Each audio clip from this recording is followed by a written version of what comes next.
So today one of the things that Maya is talking about with the children is how something can stay the same externally, and when we change our point of view or perspective, everything can change.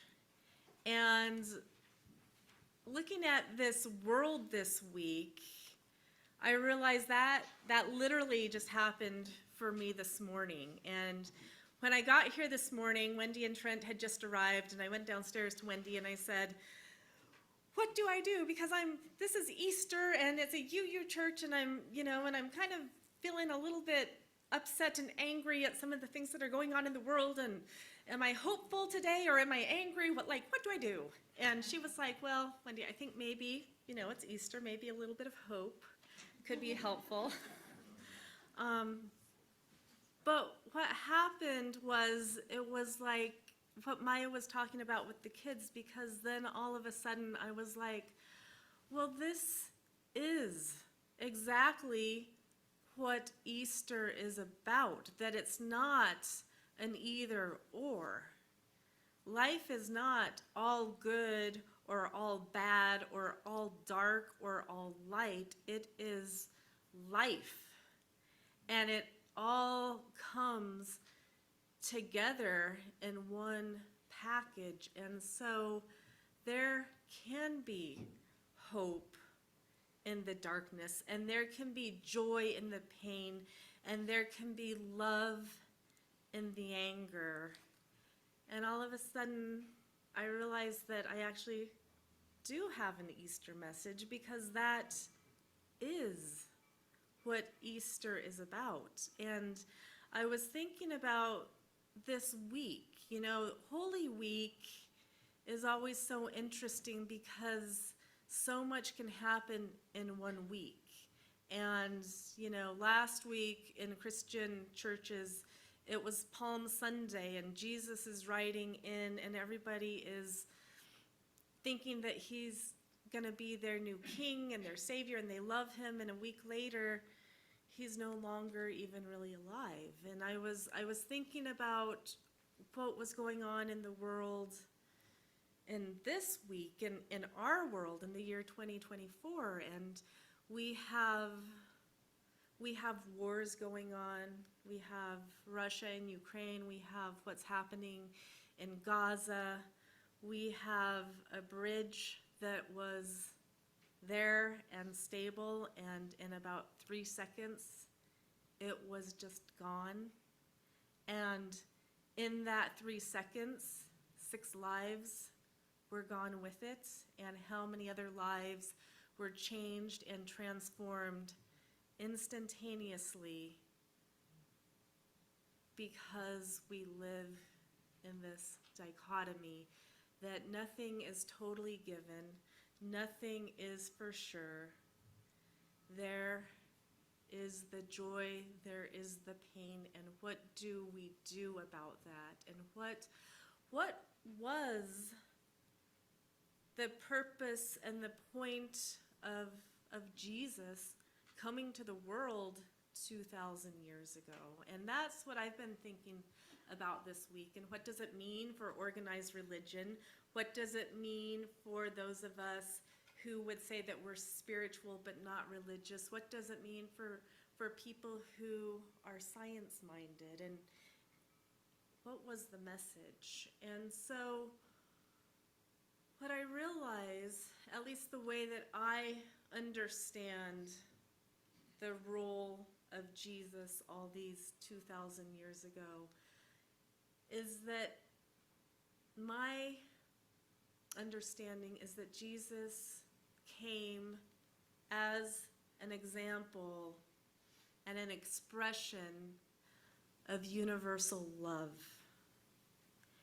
And when you think about it, and I asked this question a few years ago, but I'm gonna ask it for us again. And I know not all of us have the tradition of growing up in Christian churches or homes, but when I was little, I was raised as a Methodist, and I was taught as a little girl that Jesus was was love, and he was this gentle, kind man who invited everybody and welcomed everybody. And so a few years ago, I asked myself, well, what does Jesus, like when I go back to my childhood, what did Jesus feel like, the concept?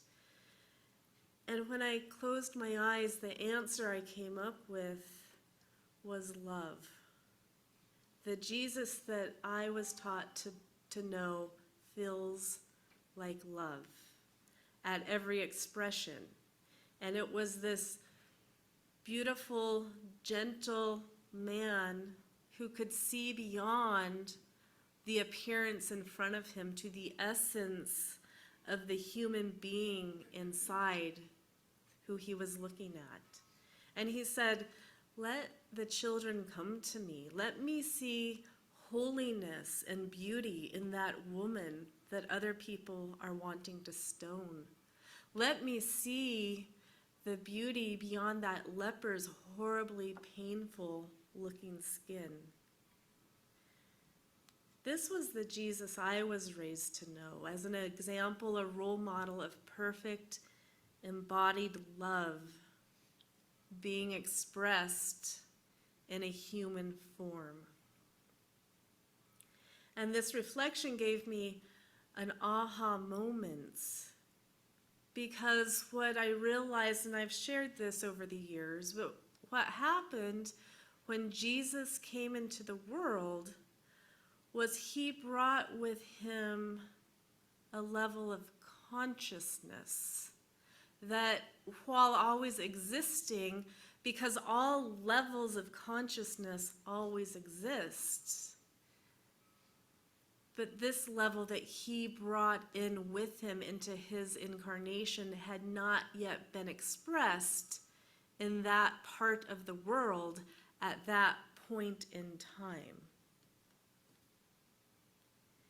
And I say this because I don't believe that Jesus was the first or the only person to embody and express that level of loving consciousness.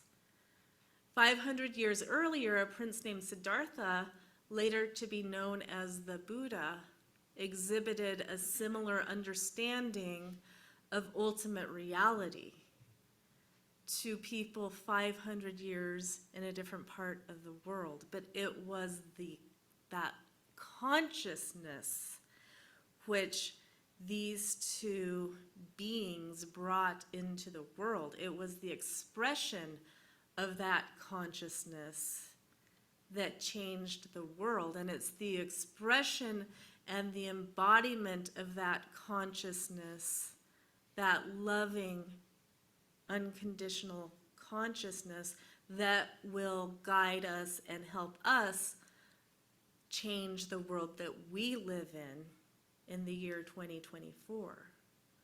So it wasn't so much Jesus the man, but it was a new example for the people around him of how human beings might be, how we as human beings might understand and express ourselves. And this is what Jesus brought, and this is what the Buddha came to understand. And this is how I understand, and what I understand as the concept of Christ consciousness. It's a state of being. And I know in UU churches, just the term Christ sometimes can sound a little bit scary or unfamiliar, but you can't separate that without the consciousness. It was a level of understanding, a frequency of vibration that can elevate and did elevate the people around Jesus, and that can elevate all of us. And so it was a state of being that came in the form of a person named Jesus, and it was an expression through his lived life, and that was the consciousness.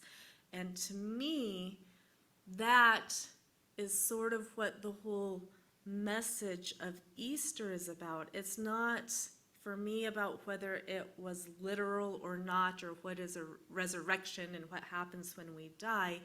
It was the embodiment of a way that we can be in ourselves, with each other, in the world.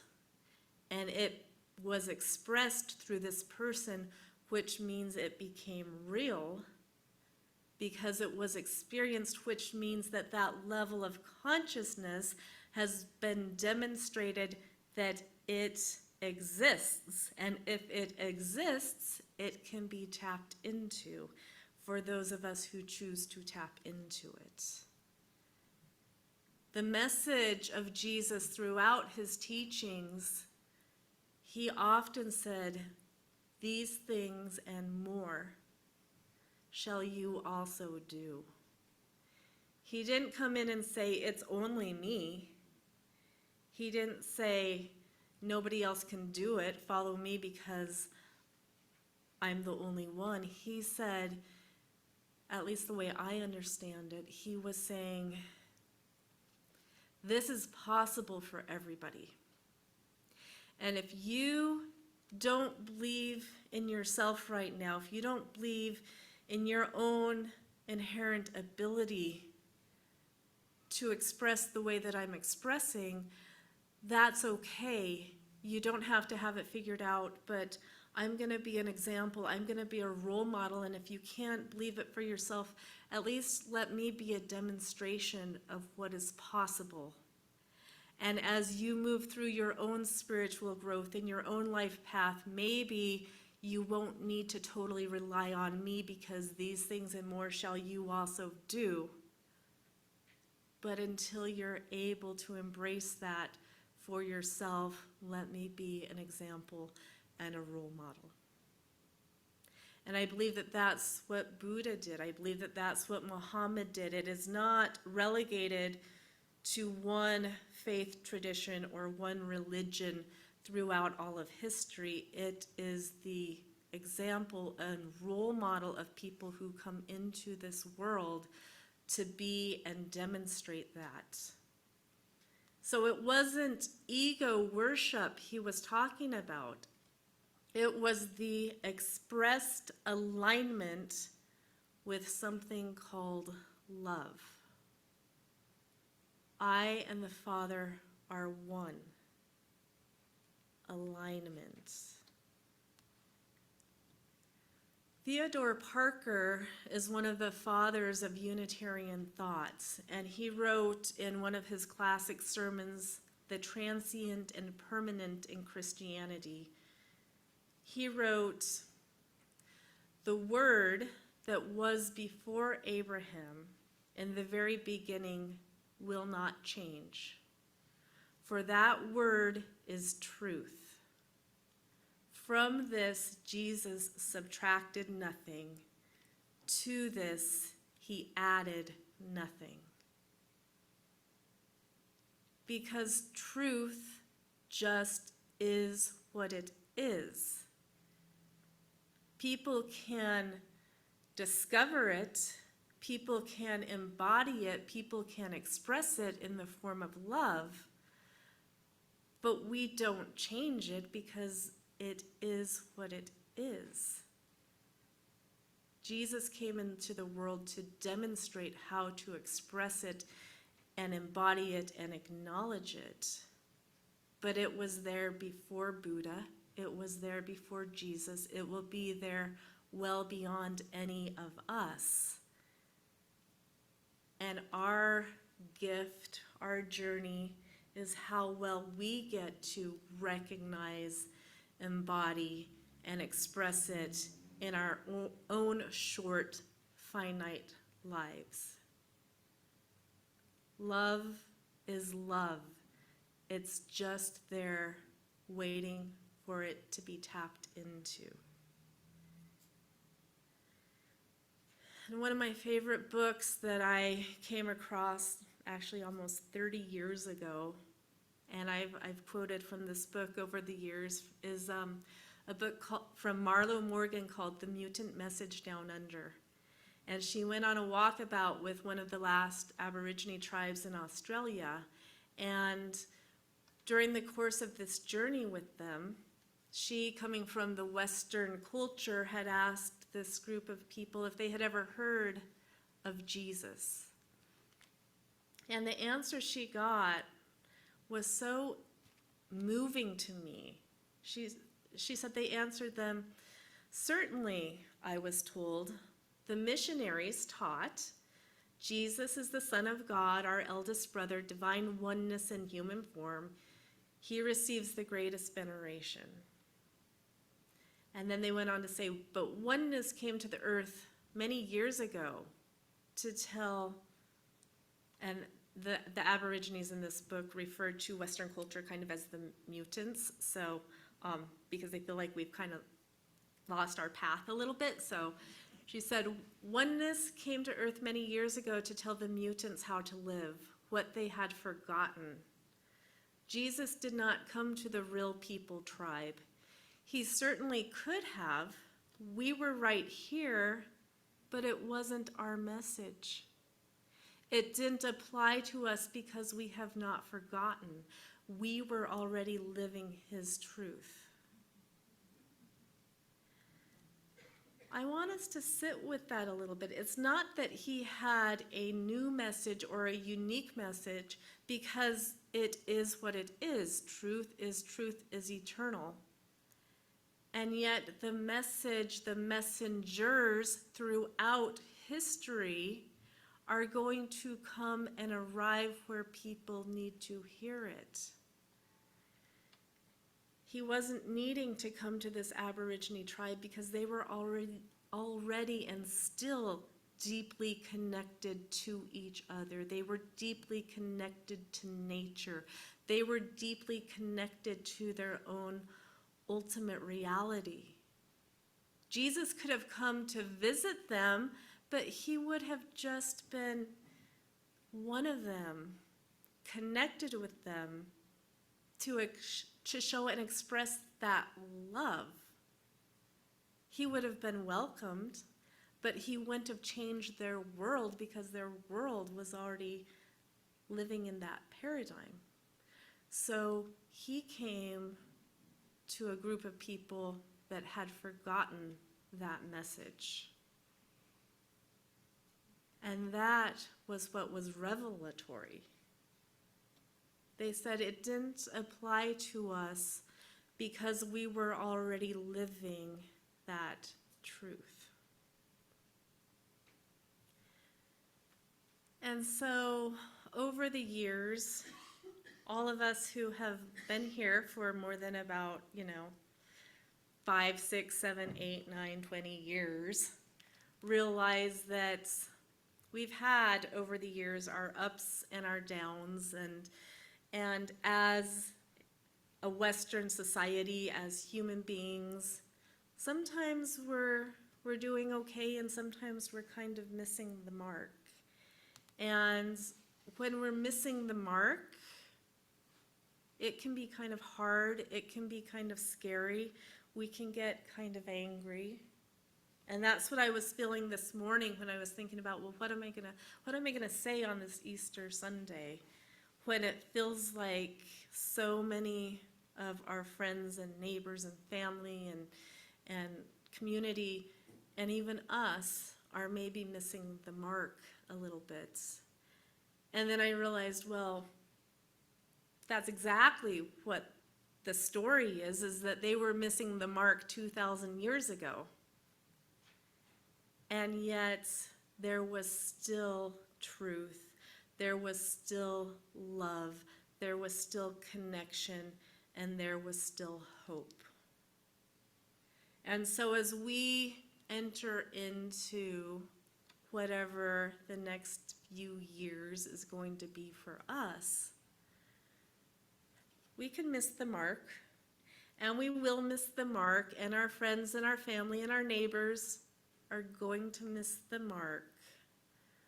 But we also know that there is that power, that truth, that frequency of love, of Buddha consciousness, of Christ consciousness. And when we tap into that, nothing externally when we look around may change, but everything internally in our understanding of whether or not there is hope and whether there is joy and whether miracles do happen can be expressed and experienced in our lived experience. And so I'm going to read Billy again, because she and her words were just so wise. What difference religion, God or no God, if you live love? If you live love and evolve a higher consciousness, the universe wins when you die. You return all that is as fully love.